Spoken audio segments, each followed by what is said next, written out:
Namaste, good evening, and welcome to the Vedanta Society of Greater Houston and our class on the Upanishads. Om Namo Brahma Dibhyo Brahma Vidya Sampradaya Kartribhyo Vamsharshibhyo Mahadbhyo Namo Gurubhyaha Om Shanti Shanti Shanti Narayanam Padma Bhuvam Vashishtam Shaktim cha Tatputra Parasharam cha Vyasam Sukham Gaudapadam Mohantam Govinda Yogindra Mathasya Shishyam Shri Shankaracharya Mathasya Padma Param cha Hastamalakan cha Shishyam Tam Totakam Vartikakara Manyan Asmadgurun Santatamanatosmi Om Shanti Shanti Shanti Om Bhadram Karne Bhishrunuyama Devaha Bhadram Pashye Makshabhirya Jatraha Sthirairangai Stuštuvagum Sastanubihi Vyashema Devahitan Yadayuhu Om Shanti Shanti Shanti Hari Om Om. We salute the long lineage of spiritual teachers, beginning from the divine being itself, who gave this sacred knowledge to Brahma the Creator, who in turn transmitted it to the first sages, who then in a continuous line of succession have passed it down from ancient times to the present day. To all of them our profound salutations. May we hear with our ears that which is noble and uplifting. May we see with our eyes that which is auspicious. May we, O worshipful ones, live our allotted span of life with strong limbs and bodies. Om, peace, peace, peace be unto us all. So this evening we are going to begin the study of the Mandukya Upanishad. It's the shortest of the major Upanishads. There are only 12. It's not a metrical Upanishad. It's not in verse, but there are only 12 short passages to it. So again, it's it and the Ishavasya are the two shortest, but the Mandukya is even shorter than the Ishavasya Upanishad, which was the first that we took up. I had been announcing for some time that after the Katha Upanishad, we would take up the Mandukya Upanishad, which sounds different, but it sounds similar, but is quite different. I took up the Mandukya instead for tonight and next week because after next week's class, we will have a long break until January. And even in January, there won't be many classes because we're going to close after next week's classes for the Christmas holidays. And then in January, I'm going to Bolivia for 2.5 weeks. So there'll be a long break without classes. I didn't want to start the Mandukya Upanishad, which is much longer, and have to stop it near the beginning for a long break. So this Upanishad we can take in 2 classes, tonight and next week. And it's a beautiful Upanishad. It is one of the Upanishads of the Atharva Veda. Each Upanishad belongs to one of the 4 Vedas, but most of the Upanishads, even most of the major Upanishads, and almost all of the minor Upanishads belong to the Atharva Veda. So the Atharva Veda was sort of a catch-all for the Upanishads, those which either had lost their connection to the earlier part of the Vedas, or those which were written much later. So this was not a later Upanishad. It's one of the major Upanishads, all of which were ancient. But it is one that belongs to the Atharva Veda. It's an important Upanishad for several reasons. One is that though the compass is very short, again, the shortest of the major Upanishads, it just takes a couple of minutes to read the whole Upanishad in translation or in Sanskrit, if you know Sanskrit. But the philosophy is very deep, and it covers some of the important topics in Vedanta, including the identity of the individual with the cosmic reality, with Brahman. It's important also because it's one of the 4 Upanishads that has a Mahavakya, one of the great sayings of the Upanishads. Each of the 4 Vedas, in one of the Upanishads connected to each of the 4 Vedas, contains a Mahavakya. And so the Mahavakya for the Atharva Veda is in the Mandukya Upanishad. So it's important for that reason also. It's furthermore important because Gaudapada, by tradition, he is considered to be the teacher of Shankaracharya's teacher. That is, Gaudapada was believed to be the teacher of Govinda, and Govindapada was the teacher of Shankaracharya. And so Shankara wrote a commentary on this Upanishad, but also on Gaudapada's commentary on this Upanishad. So Gaudapada, who was pre-Shankara, no doubt he was pre-Shankara, he wrote the Gaudapada Karika, as it's known, a verse commentary on this Upanishad. Actually, the first chapter is a commentary on the Upanishad, and the other 3 chapters are the exposition of Vedanta philosophy as he taught it and as he understood it. Of course, he was a realized soul, obviously from the Karika, that is clear, as well as from tradition. But even among realized souls, they have a point of view when it comes to teaching. And so Gaudapada wrote his Karika, and Shankara commented both on the Upanishad and on Gaudapada's Karika. And so the Karika of Gaudapada with this Upanishad is considered one of the major texts of Vedanta. It's not part of the what's called Prasthana Traya.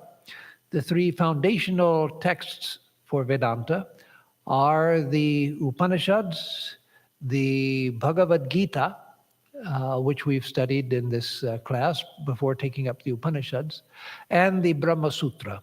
So the Upanishads, Bhagavad Gita, and the Brahma Sutra, those are the 3 foundations of Vedanta philosophy, which any teacher of a variety of Vedanta, anyone who wants to establish a school of Vedanta, has to comment on these 3 ever since the time of Shankara.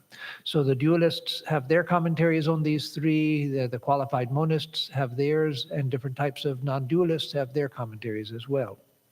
So in the Mandukya Upanishad, again, we find a text which is very short, very succinct. There are no stories. There's just the presentation of the highest truth. And it also gives a practice for attaining that truth, the meditation on Om, the most sacred syllable in Hinduism and the most universal symbol in any religion, as we will come to. In fact, the Upanishad starts with Om. So the name Mandukya, all of the names of the Upanishads, of course, have a significance. Mandukya means that which belongs to Manduka.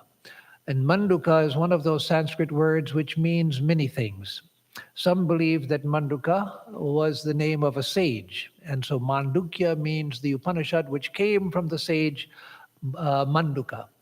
Manduka also means a frog. But again, it's one of those Sanskrit words which can mean all kinds of things. It means frog.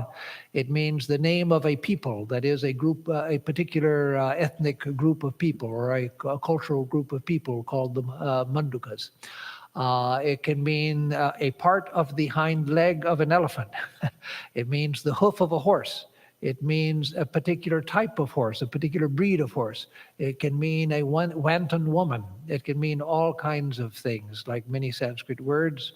Most probably, it was named after a sage named Mandukya. Why he had that name, we don't know. But and that also is not certain, but that's the guess, is that it comes from the sage Mandukya.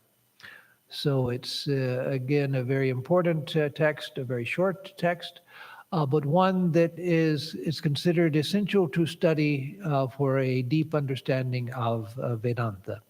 There's no filler whatsoever in the text. It's all just clear truth. So we'll start it today, and we will conclude it next week. I'll just begin. This Upanishad, because it belongs to the Atharva Veda, there are no what are called swara markings, that is, markings which tell how to chant it. And so one either just reads it or makes up a chant to say it in. So there's not a traditional, a fixed traditional manner of chanting this particular Upanishad, unlike some like the Ishavasya Upanishad, the Brihadaranyaka Upanishad, and a few others. So it opens with, before I come to its opening, let me say a word about the Shanti mantra for this Upanishad. It's the Shanti mantra which pertains to the Atharva Veda. It's found in the earlier part of the Vedas, but it is used in beginning the Mandukya Upanishad and some of the other Upanishads. So I said it at the beginning, after the salutation to the long lineage of teachers, many of whom are mentioned by name in what I chant, I came to Om Bhadrang Karane Vishnuyama Devaha. May we hear with our ears that which is Bhadram, that which is auspicious, that which is noble and uplifting. Bhadram Pashye Makshabhir Yajatraha. O worshipful ones, may we see with our eyes that which is auspicious. And there's Tirayarang Angais, with the steady limbs and bodies. May we enjoy the lives that the gods, O ye gods, where the gods were being addressed. O ye gods, may we enjoy with strong limbs and bodies the life which you have allotted to us. So in a letter to, now I forget who, I think it was to Swami, no, it wasn't to Swami Swarupananda. I forget who the letter was to. Swamiji wrote to one of his disciples who had asked him some questions about the Upanishads and who had indicated that in the Upanishads there is no bhakti, there is no devotion. And Swamiji said, what nonsense, of course in the Upanishads there is devotion. And so you see it in verses like this as well as many others. Like the Ishavasya Upanishad is full of devotion. The Shvetashvatara Upanishad is full of devotion. So here, O ye gods, may we enjoy with strong limbs and bodies the life which you have allotted to us. Again, recognizing the dependence of human beings on the divine forces for our allotted life. And again, there you see an idea which had very ancient origins, because it's seen in this Vedic verse, this Shanti mantra, and it continued that the life that is that our lifespan is allotted to us.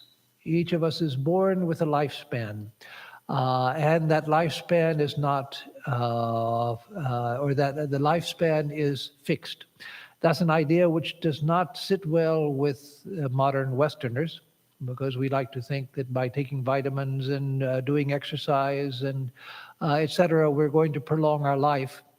But I've come to believe it implicitly, because after observing life for so many years, I've seen so many times that people who are sickly, who much of their lives they were sickly, they live into a very old age. People who are very healthy, they suddenly drop dead.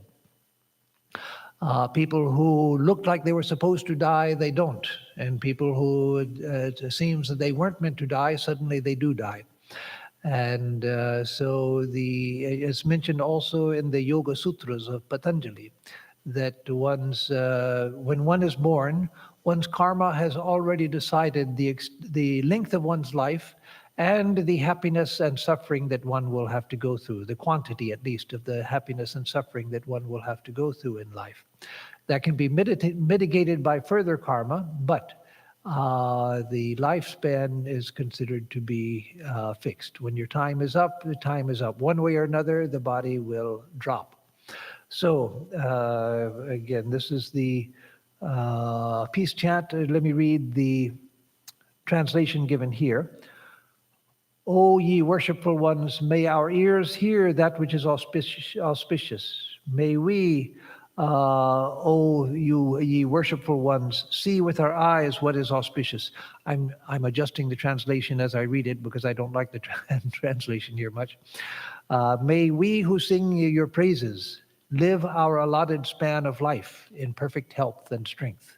Om, peace, peace, peace.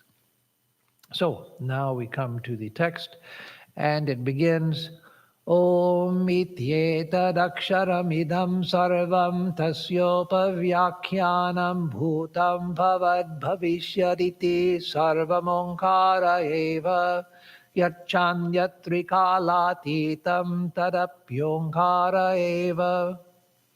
So this says, Om iti etadaksharam idam sarvam. Om, this syllable, Om, is everything here. This syllable Om is everything here. It goes on, Tasya upavyakyanam. Its explanation is this. Bhutam bhavad bhavishyaditi sarvam omkara eva. Omkara indeed is everything, the past, the present, and the future. That is, within Omkara is the past, the present, and the future. Everything is within Omkara. Yatcha anyat trikalatitam tarapi Omkara eva. And whatever is beyond the three periods of time, past, present, and future, that is, whatever is beyond time, outside of time, that also is indeed Om.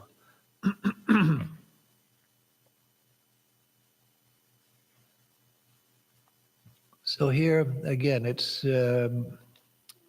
the whole text is a meditation on Om. And as I said, and as I've said many times before, Om is the most sacred syllable in Hinduism, and it's the most universal of all symbols that can be found in any religion. And I don't say that out of narrowness. It's used by Hindus, it's used by Buddhists, by Sikhs, by Jainas. All of the religions which have developed in India have used Om. And there's no reason why it could not be used by Jews, Christians, Muslims, and others. So Om is, as Swami Vivekananda explains it, is the most generalized sound that we can make that covers the whole sounding board of human sound production, beginning in the back of the throat and ending in the lips. So there are no consonants in Om. It ends with a nasal, which is not a stop, which most consonants are stops. It's a nasal, and so it's not like other consonants. It begins in the back of the throat with and Om. So it represents the whole soundboard of human sound production, from the back of the throat up to the lips. The generalized sound production without any of the stops where the tongue is put in between to stop the flow of the voice or stop the flow of air, or to redirect it up to the nasal passages. So Swami Vivekananda explains that it's the mother of all words. It's the source of all words. All words are different modifications of Om, which again is just the flow of sound from here to here. Om, Om, Om.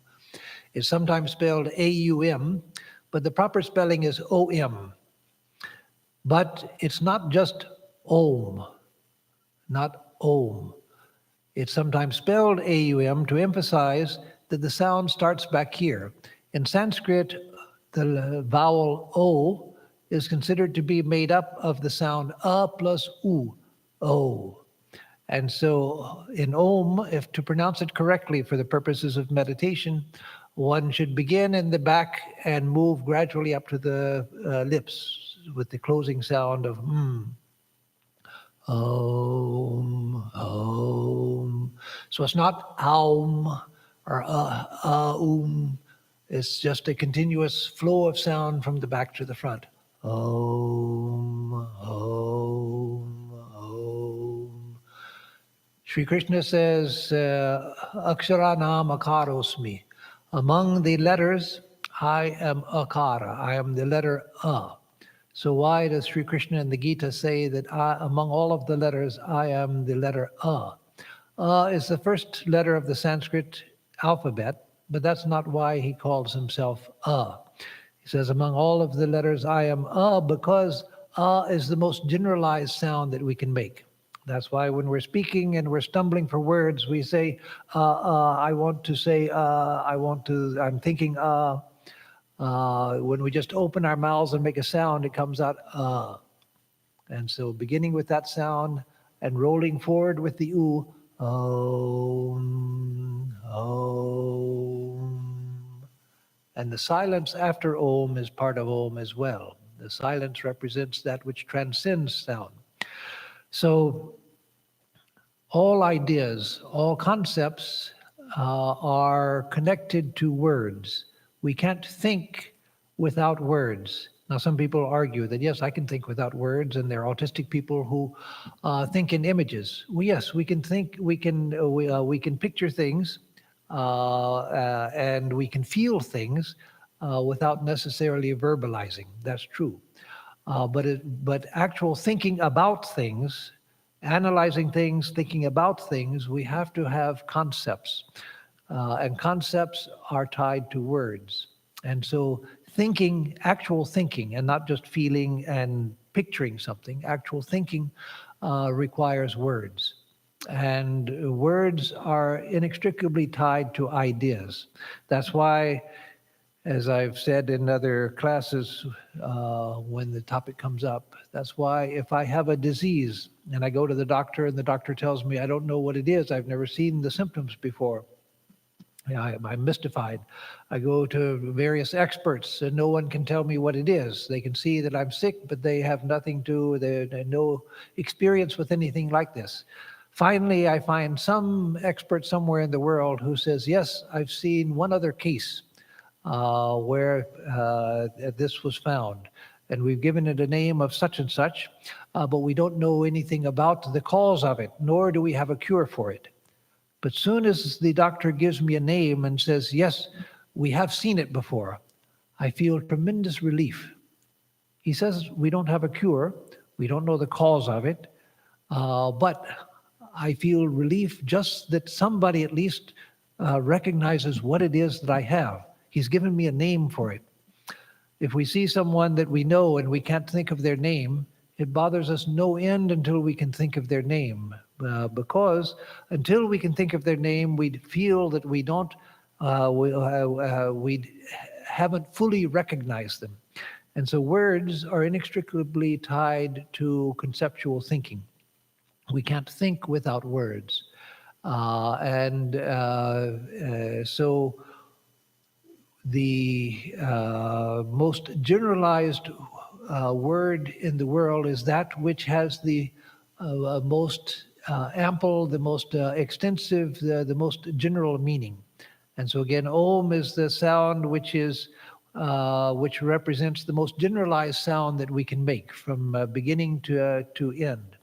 And so it most represents the nature of reality. But it's not just that. It's not just a conceptual idea. Because Om is a sound which is heard in deep meditation. When one's meditation goes very, very deep, one hears the sound of Om. And as Holy Mother says, Om is heard before the Kundalini awakens. After Om is heard, then the Kundalini begins to wake up. And so that sound of Om that is actually heard, it's an actual sound. It's not a physical sound. Physical instruments couldn't register it. It's actually, Om is reverberating continually, giving being to the universe. And so those sages who have experienced Om see that it's out of Om that this whole universe is arising. It's out of Om that thought is arising. It's out of Om that all words, all concepts, and all things are arising. The view of the Hindu grammarians and of many of the philosophers is that the word and concept comes first, the thing comes after it. And so Om is what's called the anahata dhvani, the unstruck sound, the first vibration in the cosmic being, out of which all levels of creation come, from the most subtle. Before Brahma, the creator, is born, the sound of Om comes. So out of Om, everything in the universe comes. So Om is the unstruck sound. All sounds that we hear come by something being struck, setting up a vibration. You make a strike between two things, air hitting the vocal cords, striking them, the clapper and a bell hitting the side of the bell. All sound is made by a vibration being set up, and that vibration is set up by two things striking.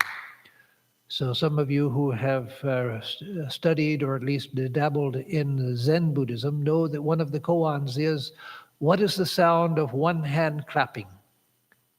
Well, the sound of one hand clapping is Om. That's the cosmic sound which begins all other vibrations. All of the other vibrations come out of that.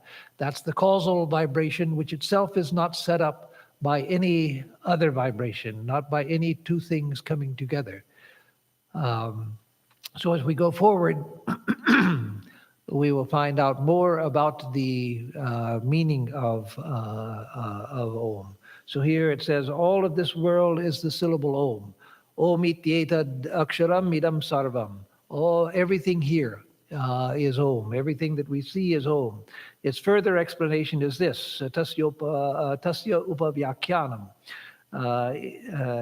The past, the present, the future, everything is just Om.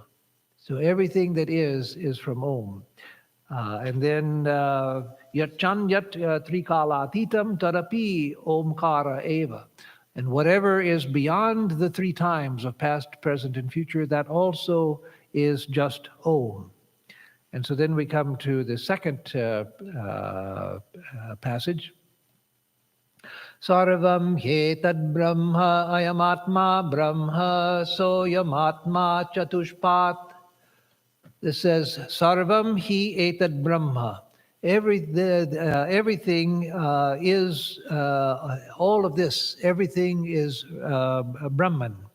Ayamatma Brahma, this self, I who experience my self-existence, that also is Brahman. Soyamatma chatushpat. And this self has four quarters. Chatushpat could mean 4 feet, but as Shankaracharya explains, 4 feet doesn't bring the proper meaning. It means 4 quarters. And so, again, this says, for truly everything is Brahman. That was already said in the first part. Everything in the past, present, and future, everything here is Brahman. But then one might think from that, we're talking about everything that we perceive, the external world. All of this is Brahman. So it says, Ayamatma Brahma. No, but the self also is Brahman. You to whom this teaching is being given, you also are Brahman. The self, that which you are, that also is Brahman. So yes, everything that you perceive, the whole universe, the past, present, and future is Brahman, but you also are Brahman. Ayamatma Brahma. Soyamatma tatushpat. And this self has 4 parts. So then we'll come to what those 4 parts mean. But I'll say in advance and then explain it more when I come to it, that the 4th part is not really a part. It transcends the whole, but it's called a part because by analogy. And so that we'll see when we come to it. So then the 3rd passage says, Jagarita sthano bahis prajna saptanga ekonavimshati mukha stula bhuk Vaishwanara prathama padaha. So this says that the prathama pada, the first part, again, it just said that there are four parts to this self, to the Atman. And so the first part, prathama pada, jagarita sthana. Its place of operation is the waking state. So the first part of Om is the waking state. Bahi prajna, where our attention is directed outside. Bahi means outside, and prajna means awareness. So our awareness is of the outer world. So in the waking state, it's characterized by externalized consciousness. We're aware of the world around us. Saptanga, it has seven limbs. And those seven limbs pertain to a Vedic symbolism, which I'll explain in just a moment. But again, it was a symbolism which was current in the time of the Vedas. And so don't expect it to have a living meaning to you, an immediate meaning to you, but it was very meaningful to the Vedic people. And so the head is the head of this fourth part. And again, this fourth part has a name, Vaishwanara or Vishwa, that we'll come back to. The head, let me explain it because otherwise everything won't have meaning. Each of the four parts has a name. So I, representing any individual, any living being, I have in the waking state, the individual in the waking state is known as Vaishwanara. Vishwanara, which means all people. It refers to the fact that in the waking state, we share it with everyone. All of us see the waking state, so it's a shared state. So Vaishwanara, or Vishwa, that which is universal. And so Vaishwanara is the name of the individual, me or you, in the waking state. So Vaishwanara has seven limbs, and those seven limbs, one, the head is heaven. The head is heaven. Two, the sun is the eye of Vaishwanara. The air, Vayu, air, is his breath of Vaishwanara. The sky is the body of Vaishwanara. The water is his bladder. And the earth, his feet. And the Ahavaniya fire is the mouth. The Ahavaniya fire was one of the fires into which one daily made offerings in Vedic times. And so this was identifying the Vaishwanara with the outer universe. So this is not complicated in itself. What I'm going to say is complicated, and what I am saying is complicated only because most of you have not encountered this idea before. And so it being a new idea, it seems complicated. Once you get it, you see that it's quite natural. The idea is, as was taught by some esoteric traditions in the West, the microcosm and the macrocosm are built on the same plan. And so I, being the microcosm, am built on the same plan as the macrocosm. Macrocosm meaning the cosmos, the external macro, the great cosmos. And I am a micro, a small cosmos, which reflects the nature of the outer world. And so an individual like me is Vaishwanara in the waking state. That's the name of the person in the waking state. But there's an universal person as well known as Virat. You don't need to get caught up in the names, but I have to use them because, again, to explain something, you have to use words. And we don't have words for these things in English. So Virat is the cosmic person identified with the physical universe. And so just as I have a head, I have eyes, I have speech, I have feet, bladder, body, mid-portion, etc. So in the external world, the cosmic person also, the heaven is his head, the sun is his eye, the Ahavaniya fire is his mouth, the air is his breath, the sky is his mid-portion, his feet are on the earth, the water is his bladder, etc. So again, this passage is talking about the showing the identity between the individual and the cosmic. And so the Vaishwanara, the waking state person, you or me, exists in the waking state. Our consciousness is externalized. That is, we're aware of this external world. We're Vaishwanara, we're that which, again, that which is shared with all people. I have 7 limbs, again, which are identified with the 7 limbs of the cosmic person also. Ekona vimshati mukha, 19 mouths. So what are the 19 mouths? The 19 mouths, the mouths are the instruments of experience. That is, the 5 sense organs, seeing, hearing, smelling, tasting, touching, the 5 sense organs. That's 5. 5 organs of action, the action of grasping, of movement with the feet, of speaking, of excreting and urinating, and sexual activity. Those are the 5 organs of action. So the 19 mouths of Vaishwanara, of the waking state person, are the 5 organs of sense, the 5 organs of action, the 5 pranas, the 5 different vital forces functioning within the body and mind. And then that's 15, plus the 4 aspects of the mind, the manas, the chitta, the buddhi, and the ahamkara. That is the lower mind, which thinks about things, the chitta, which is the memory, the ahamkara, which is the ego's sense, and then the buddhi, which is the determinative faculty, the intuitive mind.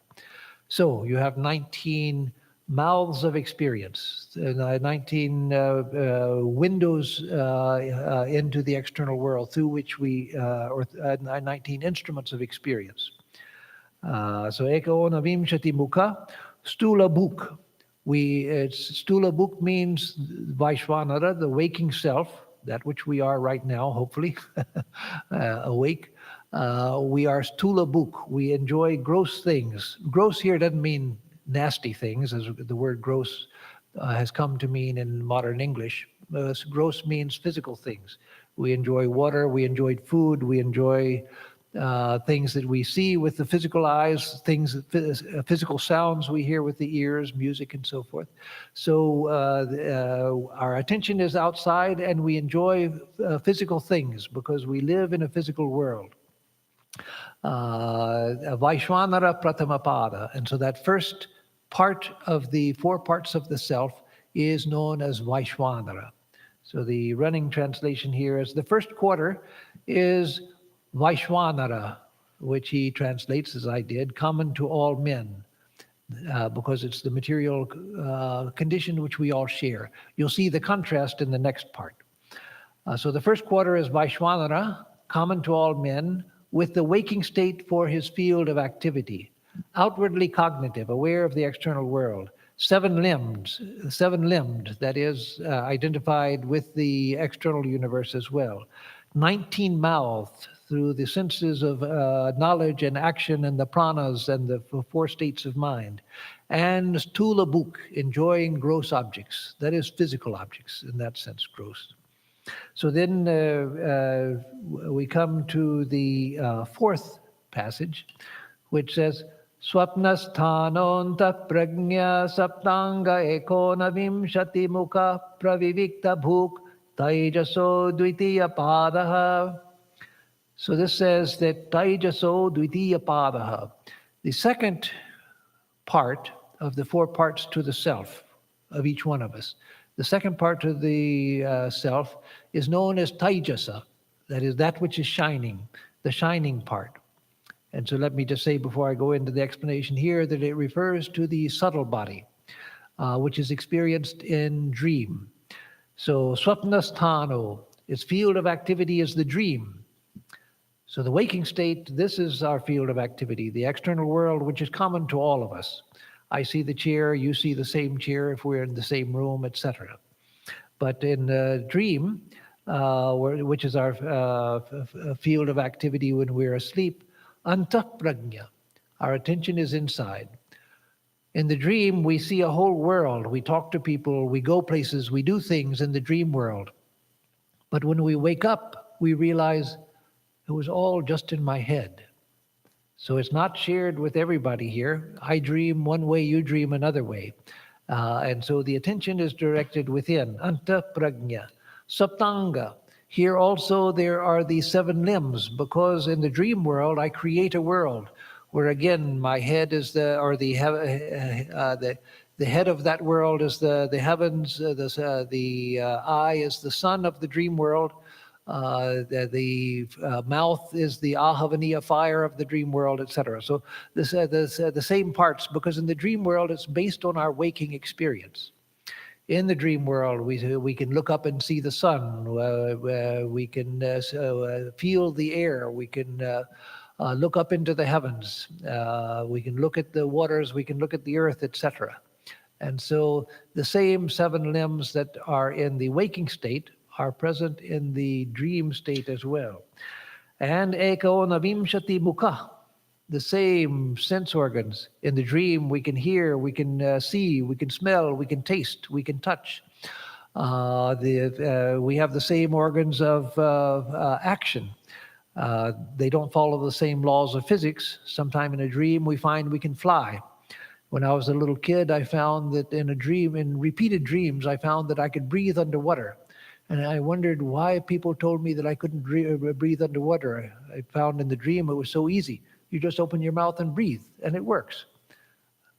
Because it works in the dream world. So the laws of physics are different, but there was still water, there was still the sun, there were still the organs of knowledge, the organs of action, the pranas, and the different parts of the mind functioning in the dream as well. And so ekonavimshati mukha, the same 19 mouths that we described before. Pravivikta bhuk, but it enjoys individually. Again, the objects of my, pravivikta bhuk can mean 2 things. It can mean that the enjoyments are subtle, because there are no physical objects there. They're all created by the mind. They're all mental objects, and so they are subtle. It can also mean that they are isolated, they're separated, because the objects that I enjoy in the dream, the other people in the dream may enjoy them, but all those people are inside of me. And so the whole thing is inside of me. And so it's isolated enjoyment. Taijaso dvitiya pada. So this second part of the self is known as Taijasa. So again, don't get confused by the names, because the waking self is just technically known in Vedanta from the time of the Upanishads as Vaishwanara, that which is common to all people. The same person, you, me, when we dream, the person is known as Taijasa, the shining. Why shining? Because in the dream world, it's not the external sun that illuminates. It's the internal consciousness which creates the whole world and illuminates the world. We see a world in the dream with color. We see it with light and shade and darkness. All of that is illuminated by the luminosity, natural luminosity of the subtle body, of the mind. And so it's known as Taijasa, that which illuminates by its own light. Here, I don't illuminate anything in this room. In fact, I absorb light from the room. But in the dream world, I illuminate everything. So Taijasa. So that's the second part. And then the third part, in the 5th passage, says, Yatra supto na kanchana kamam kamayate na kanchana swapnam pashyati tat sushuptam sushuptasthana eki bhuta prajnana ghana evanandamayo hyananda bhuk cheto mukha prajnastritiya padaha. So this says, Yatra swapno na kanchana kamam kamayate. Where the dreamer, the supto, where the person, no, not the dreamer, where the person who is asleep, nakanchana kamam kamayate, doesn't desire any object of desire. So the person who is asleep, when they don't desire any object of desire, nakanchana swapnam pashyati, doesn't see any dream, tat sushuptam, that is deep sleep. So when a person is in deep sleep, they don't desire any object of desire of the physical world, the waking world, or of the dream world. They don't see any dream.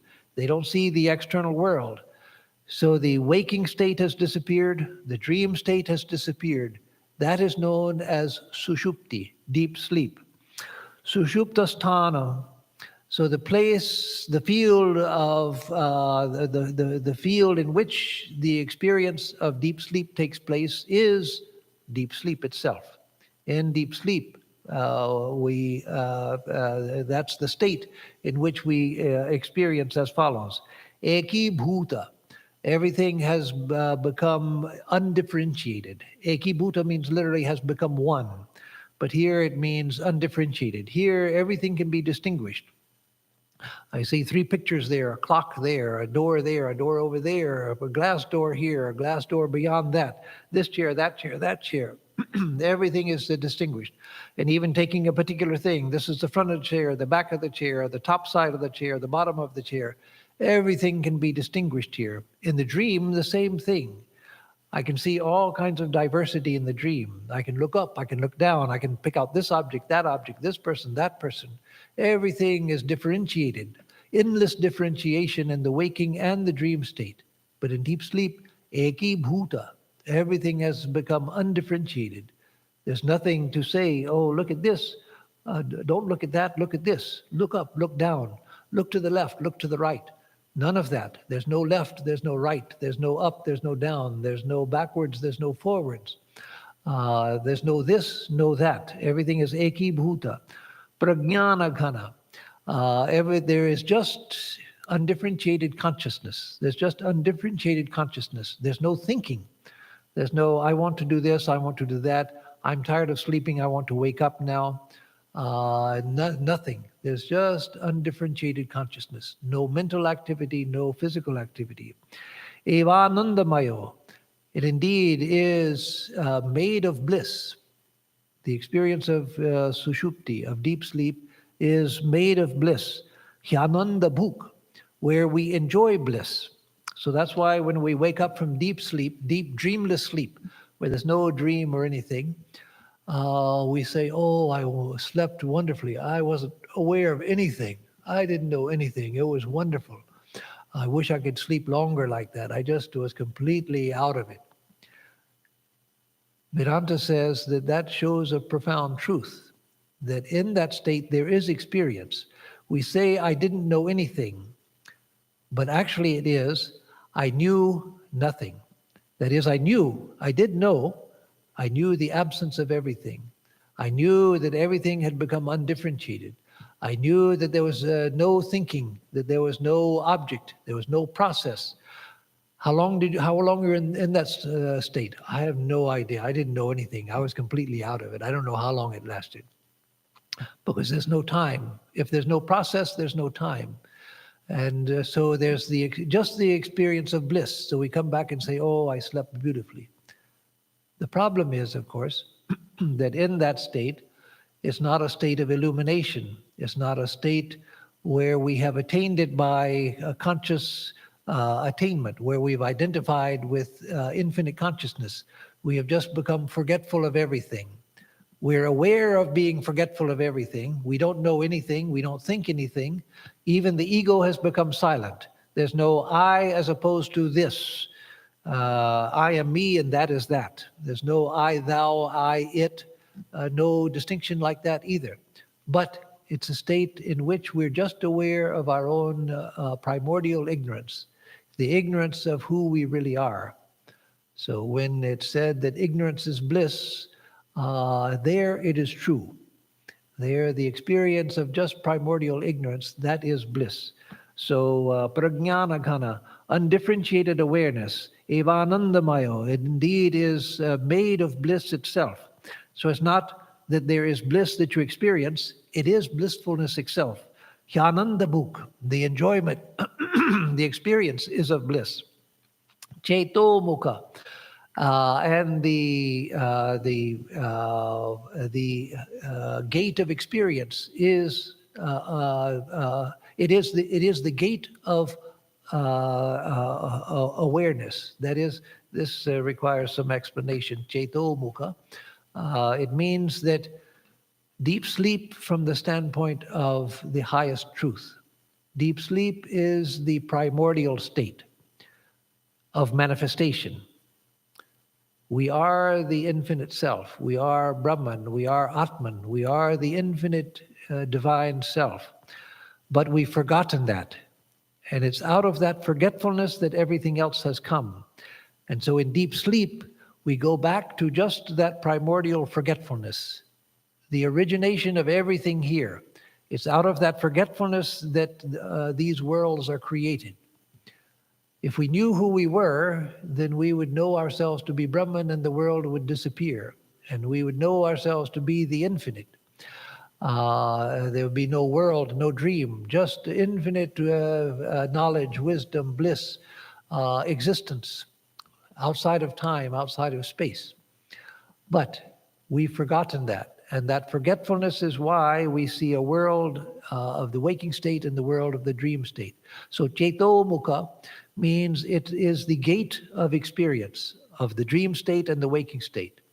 From the deep sleep state, we either come into the dream state again or we come directly into the waking state. If we come directly from deep sleep into the waking state, that's oftentimes when that can happen from dream also, but if we come directly from the deep sleep state to the waking state, we think, oh my God, where am I? What is today? Is it Wednesday? Is it Thursday? Is it Tuesday? Am I in Houston or am I in some other place? I have to think to get my bearings again because I've come back from a state where all of that was meaningless. So it's from that all of this has come. So Cheto Mukha. Prajnas Tritiya Pada. So the third quarter of the self is known as Prajna. Prajna means made of awareness. And again, it's because there's nothing but awareness, but the awareness is not of our infinite self. We're just aware of the primordial ignorance, not as an object. It's just the awareness clouded by the cloud of ignorance. So that's why it's said that if one could enter deep sleep consciously, knowingly, that would be illumination. The difference between deep sleep and samadhi is in the quality of awareness. In deep sleep, we fall into forgetfulness of everything, even forgetfulness of the ego, which is so precious to us. Even that is lost. But in samadhi, we go into samadhi with full awareness, and the cloud of ignorance is destroyed. And so that is the difference between deep sleep and samadhi. So here the translation is, when one who is asleep feels no desires, sees no dreams, that is deep sleep. The third quarter is prajna, the intelligence condition, or the condition where there's just awareness, but awareness clouded by ignorance. Having this state of deep sleep for his field, that is prajna, the name of each one of us in that state is prajna. We have the field of deep sleep as our field of experience. And the experiences are all unified. Everything is eki bhuta. Everything has become undifferentiated. Cognition has been reduced to an indefinite, undifferentiated state, full of bliss, enjoying bliss, and forming the gateway to all definite cognitions. Again, deep sleep is the gateway to the dream state, the gateway to the waking state. So there's actually a state which we normally don't experience. It's very rare that this could be experienced, but it can be experienced, where we are in neutral, like taking the example of gear shift in a vehicle with a clutch where you have to shift the gears. So to shift in a regular standard transmission, to shift from first to second, you have to move the gear shift into neutral and then move over and then into second. You can't go straight from first to second. It has to go to neutral and then into second. And so there is a neutral state where we go into waking or into the dream state. It's also from there that we can go to different worlds. We can come to this world or we can go to different planes of existence. And so that neutral is when we retain some consciousness in deep sleep, just the awareness of possibility. There's no idea of I, there's no I, but there's just the awareness of possibility. So that is the neutral state which gives rise to all of the other states. So one of the important things to understand from all of this that we've done so far is that the waking state, like the dream state and the deep sleep state, the waking state also is a state of mind. This waking state, we think that this is reality, and that is reality. And my thoughts and imaginations, they are real insofar as they reflect that. But reality is there. And I have this subjective world which I try to keep in tune with that, because otherwise I'm insane. If I lose contact with reality, that means losing contact with the external world. So we define a person who is insane as a person who has lost contact with reality. Yes, there are states of insanity, certainly. There's states of dissociation. There's states of where a person is delusional. But that doesn't mean that this is reality, and sanity means I don't lose touch with this.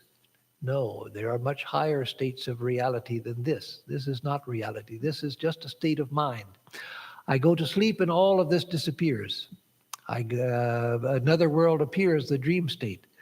I go into deep sleep and even the dream state disappears. I die, as all of us will eventually do. I die, if I'm in the waking state, I'm ill, and gradually I see this world fading away.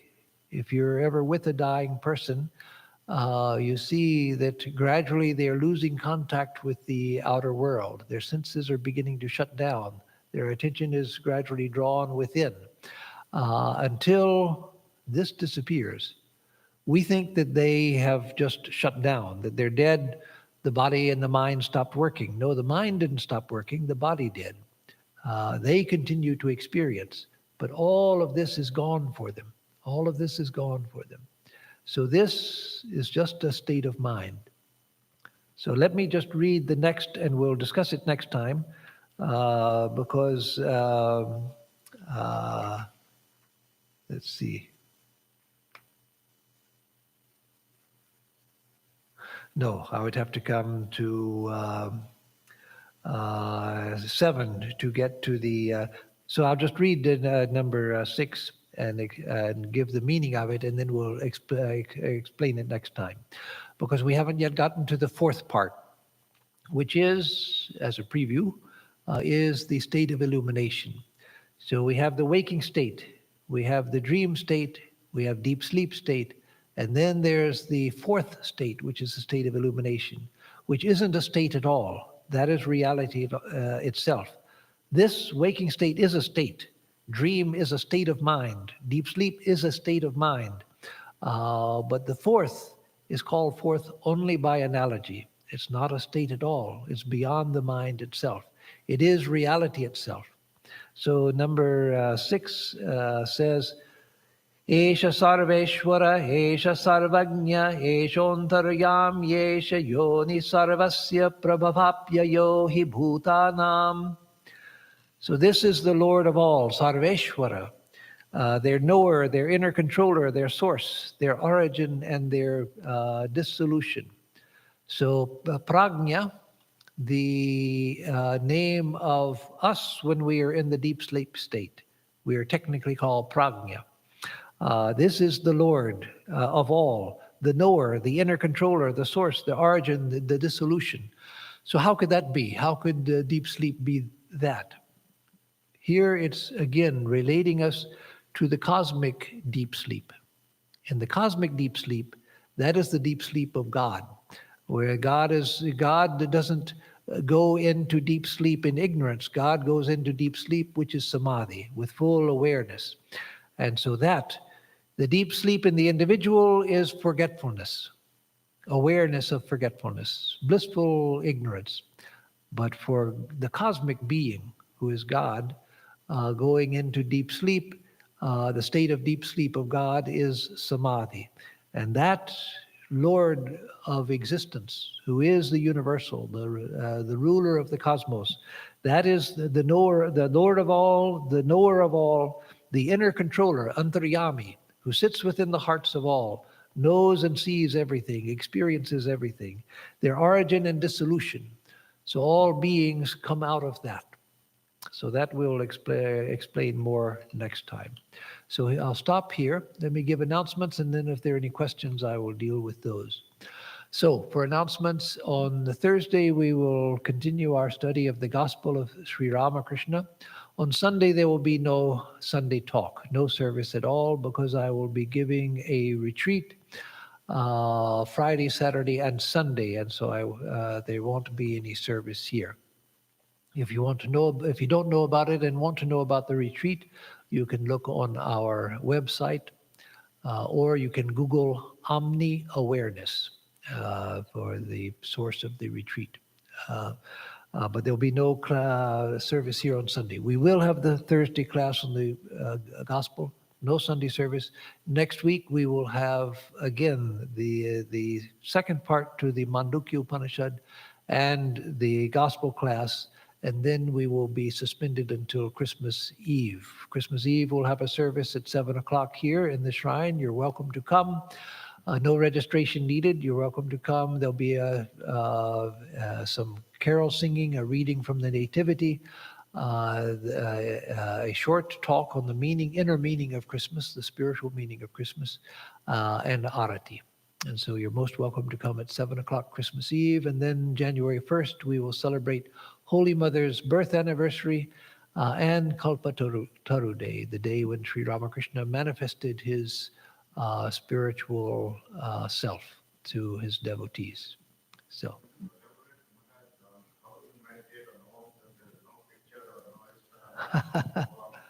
Yes, well, the meditation on Om, the question is, could I elaborate on the meditation on Om? That's what the last half of the Upanishad is about. So that we'll do next week. So, okay, what is that? You use the word kara a couple times, like omkara. Yeah. You quoted the Gita, it said, like you said, akara. Akara, yeah. Does that mean syllable? It doesn't actually mean syllable, but there it does. Omkara, kara by itself means something that makes something. So omkara means the thing which is om, akara, the thing which is so there it gives a sense of a letter, but it doesn't in itself. It doesn't mean letter. No. So okay, the question: what does Hari before Om signify? Lord Krishna? Not necessarily. Hari, of course, can mean Krishna, it can mean Rama, it can mean Vishnu. So Hari Om usually signifies Vishnu, but it's used even by people who are not Vaishnavas. It's used by Hindus of all types to indicate that Om is God. Om is the divine being itself. We'll get into that more next time because the rest of the Upanishad is about Om and how to meditate on Om. Or one of the ways. There will be other ways to meditate on it than in this Upanishad, but it gives a method of meditating on Om. And so Hari Om does two things. One, it shows that Om is God. I'm not just saying a sound, just making a sound with my mouth, not even just a sacred sound, but Om is the divine being itself, Hari Om. And also the second thing is it personalizes Om. So Hari Om means Om, you who are the divine being itself. So it personalizes it and shows that this is the divine being itself. What is the difference in awareness and consciousness? They're just two different words. And so you can define them in whatever way you like. So there's no established distinction between the two. One has to make a distinction if they want to make a distinction. Somebody can say, well, when I say awareness, I'm going to mean this. And when I say consciousness, I mean that. Or one can say, when I say awareness or consciousness, I mean the same thing. So they're terms which have to be defined in the context. So does God experience the waking and dream states too? Good question, like all of the questions tonight. Does God experience the dream and deep sleep states too? To the divine, all states are known. But to the divine, they're different from their our is easiest to express it going from us to the divine rather than the divine to us. Our waking state is experienced by the divine as the totality of the physical universe. And our dream state is experienced by the divine as the subtle level of creation. Brahma, the creator, is the dream of God, the dream of Ishvara. So that's why Vishnu in the symbol, Vishnu is asleep on the cosmic waters of Sushupti. And Vishnu is asleep. But out of Vishnu's navel grows the lotus opens, and there is Brahma seated on the lotus. Chaturmukhi Brahma, Brahma with four heads looking in four directions, showing that he is omniscient. And Brahma imagines the universe into being, dreams the universe into being. And so this universe is the dream of Brahma.